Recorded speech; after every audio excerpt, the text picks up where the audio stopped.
Hello, this is Dr. Zhou again. This video is outside of medicine, continue with historical figures on the transition period after Han Dynasty. If you recall, I talked about the Southwest nation founded by Bei Liu, who was a descendant of Han Dynasty, the founding emperor of Han Dynasty, and his officials, his commanders, Guan, Zhang, Zhou, and his advisor, Mr. Zhuge.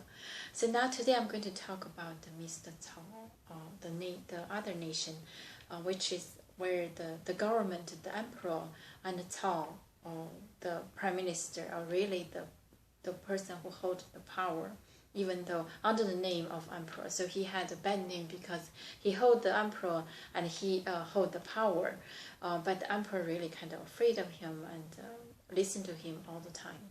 So basically the emperor was kind of just the puppet. The situation was kind of very unique. So who is this? This Cao was adopted. His last name, Cao, was adopted father's name. His biological father's family name, I think, is double character like Sima, if I'm right. He's adopted. The father adopted him working in the palace, serving the emperor of Han Dynasty. So he somehow, there's a very special opportunity. He started to serve in the court, in the palace, serving the emperor at a very low title, because he met a wise man, or not psychic, but very wise. Looks like somebody said he can prophesy things, and whatever he predicts is right. So Cao visited him, and he said, if in the chaotic wartime you will be the great hero, you'll be even more than hero. It's like the vicious hero, something like this. If in the peaceful time, you will be very capable to rule the country, to help ruling the country. So, that 8 characters defined his. He's very happy. So he held this as whatever the advice or the prophecy, and he started his journey as a low official in the court. But he did some extraordinary things. The one thing is because. At that time, there's when he started his official career as a political official in the court. There's a very another important person in the history, Zhou, last name is Dong, very vicious. I previously mentioned, even drinking human blood. That's from the legend. So he held the emperor and did a lot of bad things. He even considered himself as the emperor. So he just really ignored the Liu family emperor, but he wants to be emperor by himself. So a lot of people tried to kill him, and Cao was one of them. A small group of people tried to kill him. Actually, he is the one who said, "I want to do it." Very brave, stand out. Because he had a trust from that Dong. Don't trust him. He has done very good job probably, and they had a good relationship. He visited Dong freely, so that means not unusual relationship. But in his heart, he really hold a strong will against this Dong. So he said, "I'm going to kill him." So he carried a little dagger to visit Dong when Dong was sleeping. But about to do the killing, he was young, still very nervous. But just about time when he about to kill Dong woke up, and he was really fast, saying, "Oh, I just brought this dagger from my friends. It's a unique, antique, special made as a gift to you." So this turning point, Dong was very happy. And shortly he left, and Dong woke up. Oh my God, he was not give me the gift. He was trying to kill me. So then, Dong decided to pursue him, check whether he's at home. If he's at home, that means he's not here to kill me. If he's not at home, means he fled.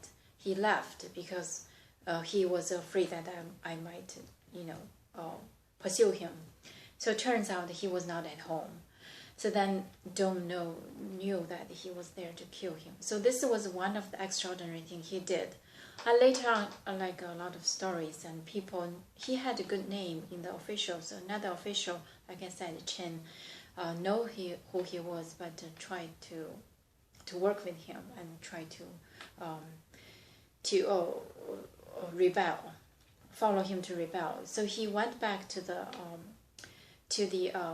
palace. The other thing about this Cao is he's very suspicious all the time, very alert.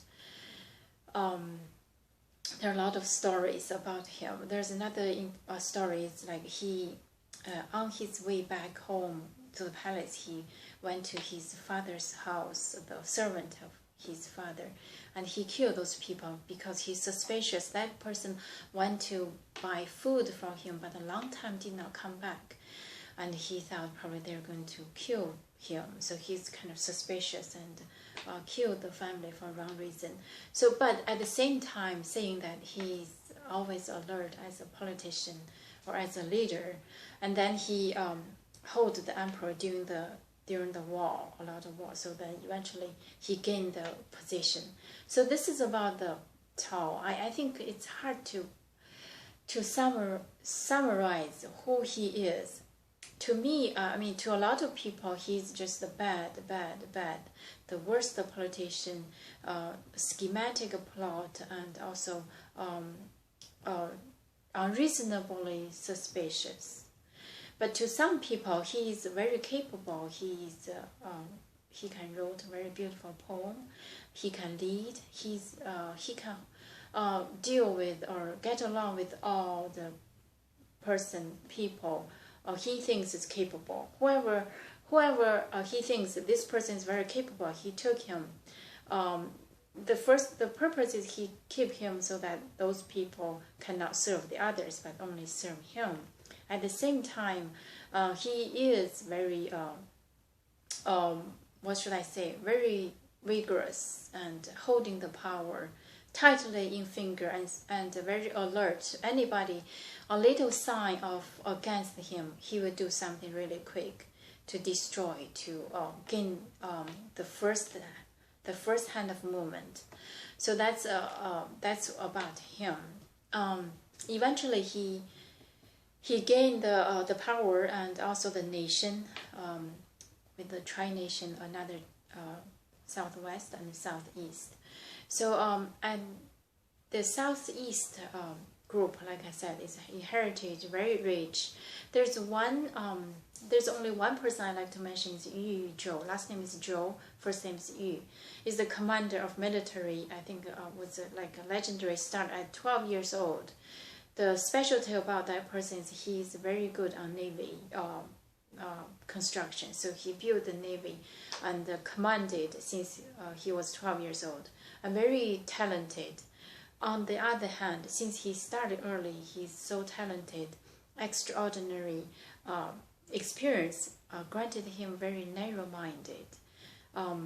Always try to compete, to win. Sometimes forgot what is the main goal. For example, dealing with Zhou from the southwest. Forgot about the unite two nations to against the Cao, the middle. Sometimes just try to win for himself. So that put him in very bad situation. So whenever he led the war, since Zhou started, so he started to lose because Zhou has the will that we need to unite, so we can be together to fight the central force of the central. But he wants to fight alone by himself. So that's why eventually he was ill and died at a young age. But this person, if you search Yu Zhou, you can find a lot of legend about him. Very capable, started young, and a hero, and very military strategies. Very smart talent. Just unfortunately, do not work with Zhou very well, so he died at a young age. So these are the tri-nation period, important historical figures I can think. Of course, there are a lot of advisors around the Cao. One important is, there's so many, and he is so capable. So basically, he already decide what to do. Just ask them and to test the others, and to show that how great he is. Anyway, so I finished here about the Tri-Nation period, some important historical figures, and I'm going to stop here. And thank you for watching. I will see you next time.